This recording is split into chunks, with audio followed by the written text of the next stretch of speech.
We're out here in the middle of Death Valley and it feels like we're in a whole different world, you know? Just when you think you're getting closer to Barker Ranch, bam!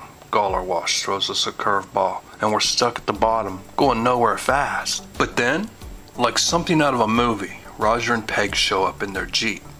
I tell you, it was like they were our knights in shining armor, ready to rescue us from our Tex Watson-like predicament. Sure, Death Valley's throwing all kinds of challenges at us, but we're not backing down. With every bump in the road and every twist in the trail, we're pushing ahead, fueled by nothing but sheer determination and a burning desire to finally reach our destination. It's like a test of guts, you know? And let me tell you, nothing's gonna stop us from reaching Barker Ranch. Not now, not ever. So, down here at the bottom of Goler Wash, where we were setting up camp for the night, there's some real spooky stuff going on. You see, there's this rumor floating around about the Manson family and this old bus they had up at Barker Ranch. Word has it, the folks who were mining around here didn't want any reminders of that creepy bunch hanging around, so they came up with a plan. They hauled that bus all the way down Goler Wash, and when they got to the bottom, they found a spot and dropped it into a big old hole. But get this, before they buried it for good, they rigged it up with dynamite and blew the darn thing sky high. Can you imagine that? Now folks say you can still see bits and pieces of the bus scattered around. But we've been searching high and low and we still ain't came across it yet. Gives me the shivers just thinking about it, knowing there's something like that hiding out here in the desert, waiting to be found. But hey, that's just one of the many mysteries of Death Valley, I suppose.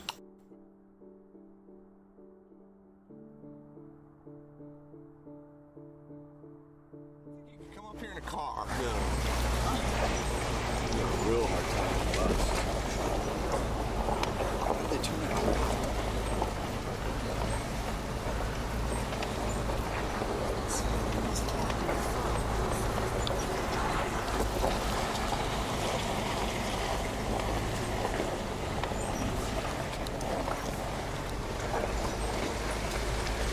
This road would be a waterfall. Alright, here's the spot that you need four-wheel drive to get over the top of it. Yeah, I wouldn't have made that. No. Everything else. We would have been camping right here. Yeah, right there's a spot right there. Right in those.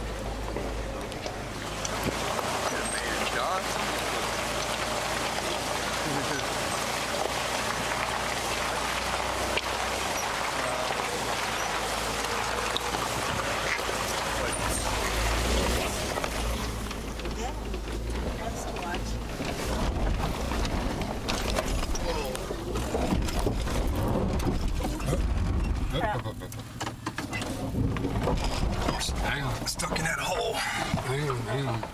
Uh-oh.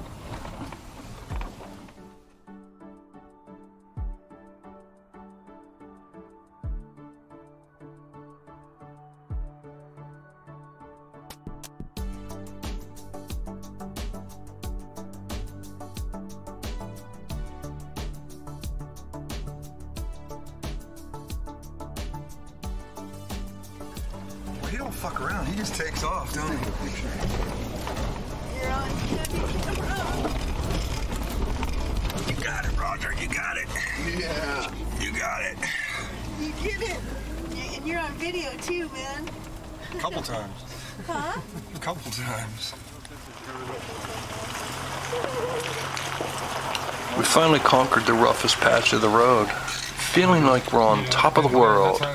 But here's the thing, what used to be a bargain at $1,000 for a tow truck to show up could now be a total nightmare if our car decides to act up. You see, out here, past them treacherous waterfalls, in the middle of nowhere, most tow trucks can't even reach us if we get stranded now. It's like we've been transported back to the Wild West, where you're on your own, partner. So, yeah, it's like smooth sailing turned into navigating a minefield. One wrong move, and we could be in serious trouble. But hey, that's just the way it goes when you're out here in the great unknown, right? Manson girls used to hike up and down here pretty regularly back in the day. And get this, when the cops finally came to bust them, they didn't just load them up in some fancy police wagon. Nah, They had to be walked out one by one like some kind of old-time posse. But here's the kicker. Barker Ranch had its own mailbox, and the mailman would actually trek out here once a week to deliver the mail. Can you imagine being that guy?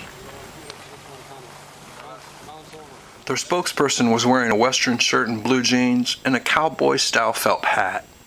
He was not a big man and his voice was soft. The rest seemed younger than he did. "We've been hiking all day. Come around that way," he gestured and waved towards Anvil Wash. "Where did you start from?" I asked, still startled. "We are at the camp near Myers." The place he said they were at belonged to the Barker family, who also leased the Indian Ranch north of ghost town of Ballarat. When they told me where they were staying, I agreed to give them an introduction to Mrs. Barker and said, "I know she would be glad for you to use the camp if you fix it up a bit. We heard you have a gold mine up here, and we'd like to work for you guys. I'm Charles Manson, and my friend here is Charles Watson." Watson stepped forward to put his hand. He was a taller, good-looking, and seemed very personable. As we talked, he told me he was from Texas. Looking around our camp, he could see that we were using pack animals. "I used to work a dude ranch. I can help you with your pack train." There was no way we wanted to take up strangers at our mine. And guess what? This story, it's no tall tale or urban legend. Manson and Watson actually spent time right here at the place we're going to next. And it's all been documented in countless books. One of them, written by Emmett Harder, lays it all out plain as day. I've got this autographed photo from none other than Charles Manson himself. And what's crazy is, it's a snapshot of him and Carl at this Newman cabin.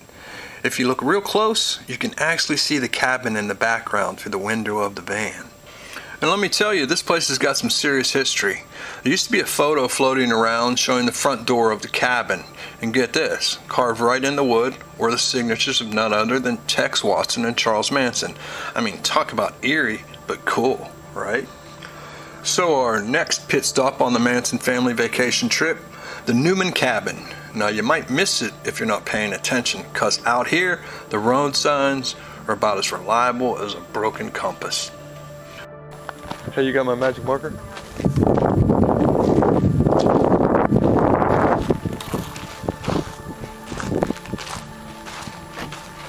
The Newman Mine. So one of those solar lights? Huh? One of those solar lights? Yeah. So, you know, there's no telling what people are going to come up and bring in maybe. Here's what the name is something on the back side. Oh, here. Checks were here. The Charlie one is supposed to be.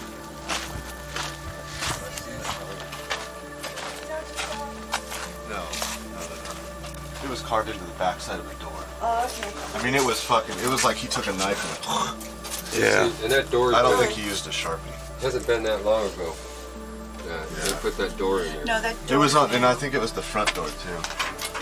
It was like you opened it, and then it was right there, and it was like this big. I mean, he had like a Bowie. on the front. On the front.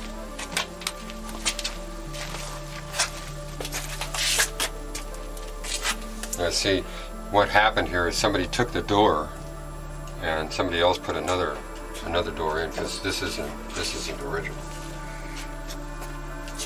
Bird nest.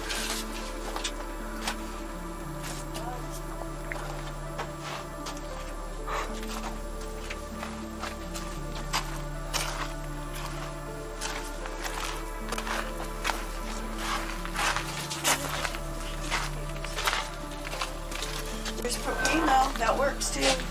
Yeah, they leave it for people or what? Yeah. They left water. They left candles.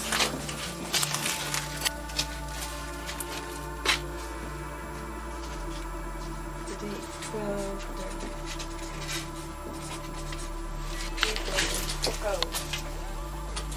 Treated by Hidaka Big Wisdom. Wow. The water was fresh on. Yeah, it's very fresh. Fucking good-hearted people in this world still, huh? Well, you should see the new outhouse that somebody built up here. They even left toilet paper. Did they? Yeah, right there. The new outhouse that somebody built over here on the other side of the trees, which I didn't notice before. Some assholes came up there and shot holes in it with a shotgun and shit. I thought you could buy cigarettes here, right here, but I guess not.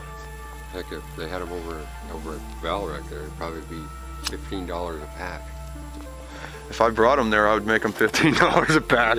I would bring them there too. You know people would buy them. And there's a little outhouse over here in the woods right here. Little trail here.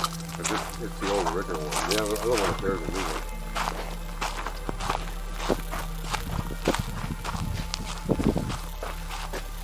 Got big stickers on these.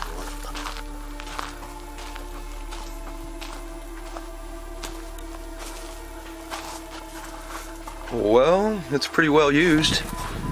That's like...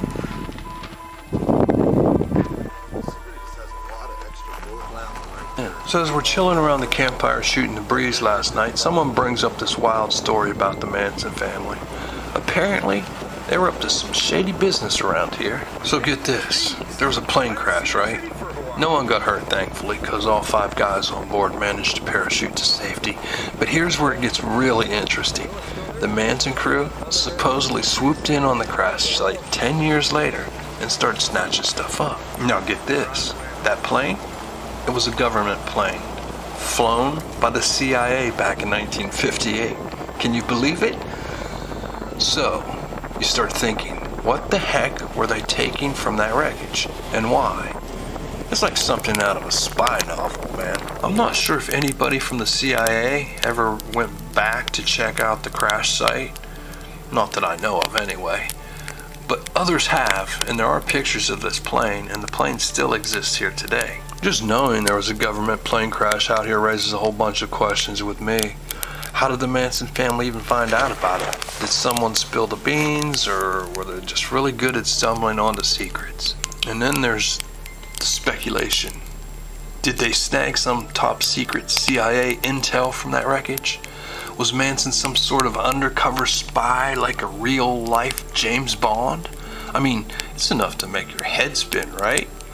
The whole thing got me thinking up all sorts of crazy scenarios for a new Manson Chaos Files book. It's like the more I hear of this Manson story, it keeps getting weirder and weirder, adding more layers of mystery and conspiracy to an already twisted tale. Makes you wonder what else is lurking out there in the shadows, just waiting to be uncovered.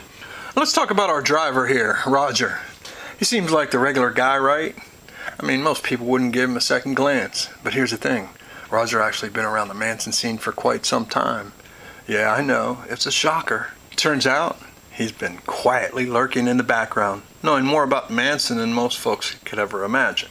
And get this, he's even made Manson history himself. And you didn't even know it. Crazy, right? So here's the scoop. Manson put out a bunch of albums from behind bars, and one of them came out with this booklet, like a bonus feature or something. And tucked away in this booklet is a fold-out flyer, chock full of colorful photos and all kinds of stuff from Manson's life. And guess who pops up in one of them photos? Yep, you guessed it. Our very own driver, Roger. I mean, talk about a plot twist. I bet you never saw that one coming. It's like the Manson universe just keeps getting stranger and stranger, and we're all just along for the ride, discovering new surprises at every turn.